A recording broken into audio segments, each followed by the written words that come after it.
Yung mahal mo sa buhay na nasa loob ng kulungan? Pwede naman. Especially the lawyers, so di ba? You have access anytime. Precisely. Yung isa nga daw, nagpapaparty pa dun eh. Yung isang akusado dati. Anong sabi si Atty. Delgra? Ba't hindi kayo Pati nga si, nagpalabas na ng statement si VP Sara. Pati nga sila gustong bumisita. Hindi man pwede. Kaya hindi sila That's the reason why they're not here. Pagkaaksayalan sila ng oras at saka pera. Pupunta sila rito, hindi naman sila makapagbisita. Well, but at least kasi... Ayun lang hindi mo maintindihan minsan sa mga ganong, siguro sa kanila maliit na bagay, pero sa ating mga Pilipino, malaking bagay yan. Malaking bagay. So sir, last year sa Diba mga malaking bagay yan, ma'am? Sa Pilipino, ma'am? Malaking bagay yan. Yes. Diba? Bisita sa'yo. Mahal mo sa buhay. Wala na, upaw na pa. Pawits na. How do you extend? Hindi, bakit siya nagbata ka na. Don't stay only up until the confirmation. Hindi nila extend. If you extend, you can visit him. Wala nga. Yes, ano, kailan ka po dito? Hindi, visit him. until after confirmation. Kayo No, sa but there are only two March 1, categories. you're going back na ba? The defense team and the immediate family. Panelo gets his accreditation. Well, that's another thing. Ikaw hanggang kailan ka dito? Ba't ganun ba kabilis, sir? Ayun Hindi ko ang alam. According to Pauli, sir, mga kaulo. Hindi ko alam. Hindi namin alam. Basta nag-apply na. And saka, by the way, pagkaalam namin na pag matapos itong hearing na ito, it takes a while for the judges 60 days. to deliberate, no? Whether to confirm, deny, Sa April, sir, or babalik refer kayo. back the charges to the Balik na lang kami sa birthday. Not necessarily. Sigurado ako na itong mga tao ito babalik sa 81st birthday. Ay, 81 na ba CPR, sir? 81st. 81. Yeah. 18. Yeah, 18, sweet 18. 81 and going week. Kung, yun nga, kung sabihin mo trial, ang sinasabi ko kanina, itatry natin sa Philippine Court. Hindi rito. Naalala ko yung sinasabi niya nung isa ako sa mga unang bumisita eh. Maraming tao sa labas. May mga kasama ka, sabi ko meron, ilan. Sabi mo sa kanila, kung magkaksaya ng panahon dito kasi init, malamig sa labas. Ganun ang inaano niya. Sinabi niya yan. Tsaka alam Hindi mo, na nila alam mo. alam mo, Paano ba ito sirain? kung ganong klaseng tao siya. Pababa na kami na maglalanding na aeroplano. Ano ba ito, Alvin? Ano yun sa akin? Malamig mo. May pera ka dyan. Nakwento ko yun sa niya. Meron akong 550 Hong Kong dollars. Sabi ko, di mo naman kailangan pera. Kukulong ka naman. Oo nga pala. Sabi ko, saan mo ka kailangan yun? Di, yung mga kasama natin dito, bilihan mo ng mga jacket tsaka pakainin mo sa masarap na restaurant. Siya pa rin ang iniisip niya. Yung pa rin. Sabi ko, hindi, may card ako dito kung naisipin yun. Siya naiisip niya yan. Ako naiisip ko, ihulog lahat yung mga kasama ko sa aeroplano. Wala sa... Kasi during that time, malamig dito. At hindi kayo 1 degree. Yeah, Yung dumating namin dito. Yes. Nanginginig talaga kami So kayo, sir, last year siyang nakita sa Villanueva Air Base pa talaga. I'm sorry. Sabi niya mo na yun. Hindi ko kayo nakita sa labas. Hindi kasi Sana kami. Kami, ambulansya kami. Siya, ibang ambulansya. Doon kayo sa likod, sir, no? Entrance. Sa ano? Sa entrance. Yan ang likod. Yung behind the scenes entrance. kwento. Because what we saw on TV was that parang nag-usap sila sa table.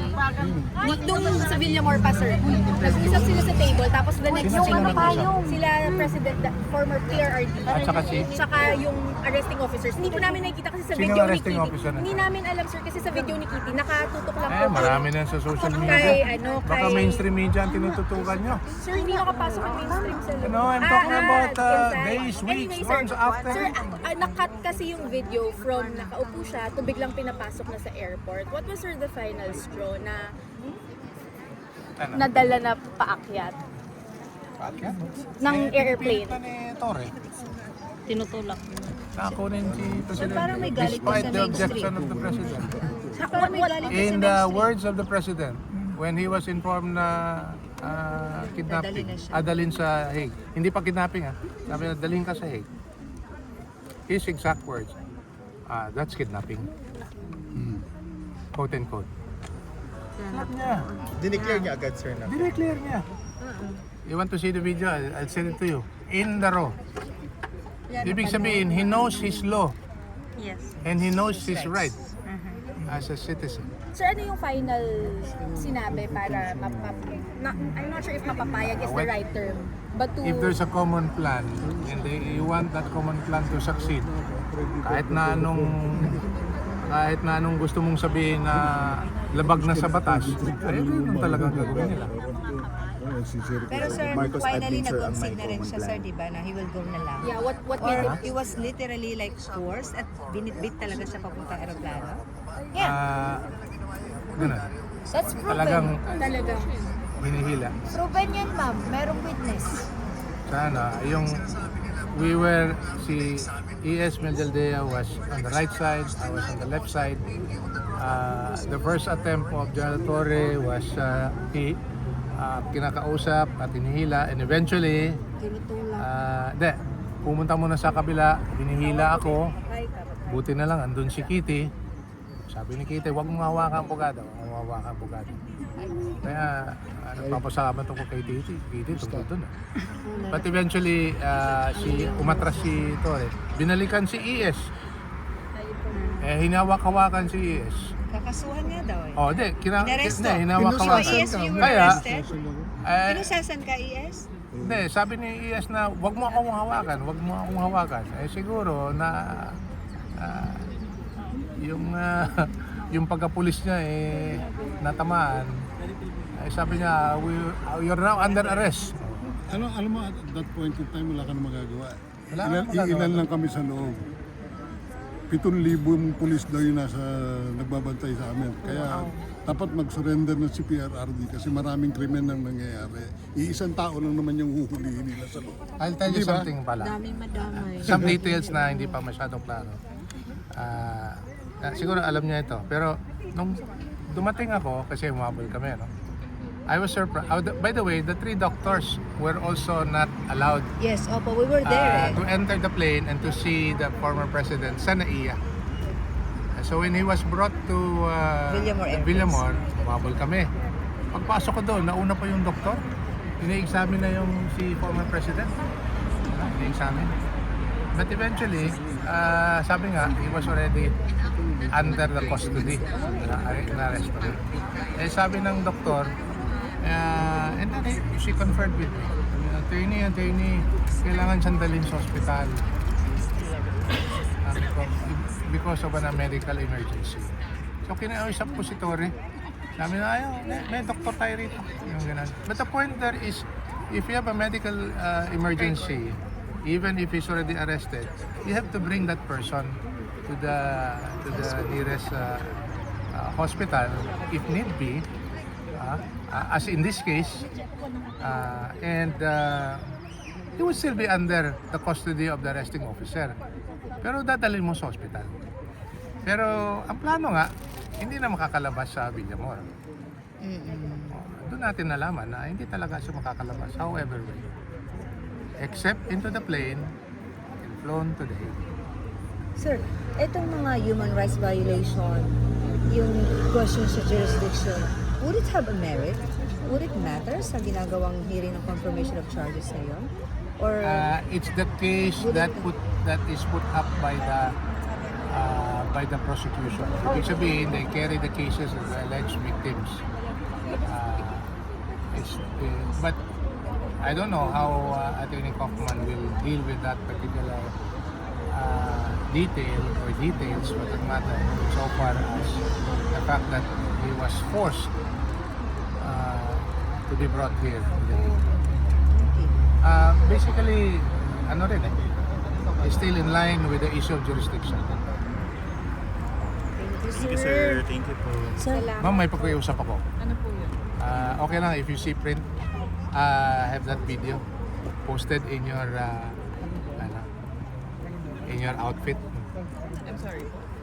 that video? Okay lang. Ano to? Yung video It's na okay. yun, i-post dapat sa inyo, sa network. Okay. Opo. Oo naman. Attorney, Lalaki. Pero rap lang dito, sir. Rap lang. sabay wala. Kasi I was saying I was falling asleep. Kasi I was jet lag. Pagkatapos inilabas niyo eh. Manelo falling asleep in front of the victims and so forth. Saan yan, sir? Hindi lang out of context. At pag may papalabas kayo, tanongin nyo yung tao. Ganun lang, basic journalism. Pwede mong i-video yung sinabi ko ngayon. Basic journalism yan.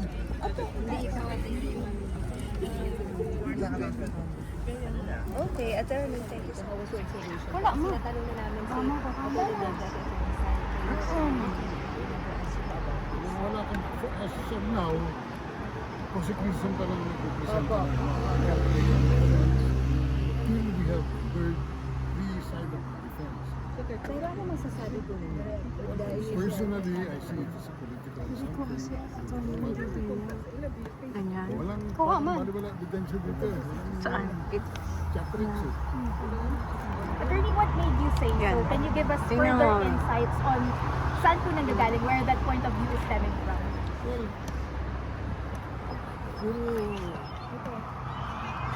puro storya lahat na hindi natin alam anong oras, sino, kailan. No? Walang sufficient definiteness kung sino yun. Probably, hindi natin alam ang procedure dito sa ICC, kung ang sistema nila. But as lawyers, Filipino lawyers, we expect something different. Bigyan niyo kami ng, yung nakikita namin, masasagot namin ng tama.